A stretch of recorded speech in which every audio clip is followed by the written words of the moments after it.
And so the question is how to tap into, how to unlock, how to open up that doorway, that gateway into overflowing abundance in every way. I'll tap on a few ways, and one that I want to specifically address today is the idea of being generous, of being giving. It's a very powerful way, very immediate, because it tends to transcend your own stories very quickly, very immediately. It shows you your sore spots, and by sore spots in this sense, I mean beliefs in lack, which is the only soft spot the human being has, the sore spot. It's the only negative idea that humanity has. Every other idea is just sort of neutral or positive, can be used in whatever way.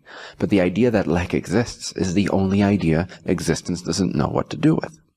So when we believe, and again, beliefs create our reality, whether it is spiritually, our experience of it at least, our experience of our spirituality, our experience of our mental clarity, our mental precision, our mental state of being energized or being depressed, either way. Our emotional state, being clear emotionally, just using the emotional body as a guidance mechanism rather than a distraught personality structure that we derive our sense of identity from. Physical abundance, just an overall flow to your everyday life, a flow of your physicality, a flow to your body, a flow to your circumstances. All that is influenced by how much you believe lack exists. And again, lack, just as abundance, can apply to anything. Fear of death is a lack of existence, or so we presume. Fear of love, the idea of loneliness, perhaps, or isolation, or fear of being abandoned, is the belief in lack of companionship, lack of friendship, lack of support. I don't want to follow my dreams because they're not able to support me.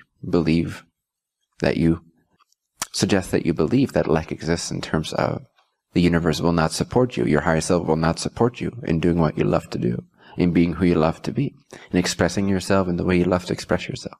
Okay, so when you give yourself to life, when you extend yourself to others, when you are being generous, in whatever way, in whatever form, when you are in the attitude of, I'm ready to be of service, how may I be of service to you? How may I be of service to you? How may I be of service to you? How may I be of service to this moment? Whether it is for seemingly your own life or other people's lives. But when you are in that attitude of service, which is also the attitude of appreciation or the attitude of gratitude, it's a similar frequency field, you will naturally push the boundaries of your consciousness to the very edge of where you believe lack exists. So you will show to yourself in what ways you believe lack exists. Because if I have just 1 penny and I give it to someone else, then my belief gets very obviously triggered that I will lack the penny because I gave it away, right? That's just a very simple example. But in other ways, for example, I have a lack of time. Therefore, I cannot be here for you now. I cannot listen to this because I have a lack of time. So being generous with your time will show you that you believe there is a lack of time. There's a lack of freedom to do what you want to do. There's a lack of freedom to do what you need to do, etc. When you give love to someone, you believe you may at some point lack reciprocation of that love, as if love could be lacking when you give it. Another example. There's many examples. So as your attitude becomes very generous, as you give of yourself to life, and of yourself can be anything. Again, can be financially. You can give somebody money that needs it. You can put them up in your place if they need a place to stay. You can feed them. You can clothe them. You can support their business. You can invest in their business. You can just donate to their business, to their startup, to whatever it is they're doing. You can love others. It's possible. You can unconditionally love others. It's possible too. You gotta try it though to get in touch with that.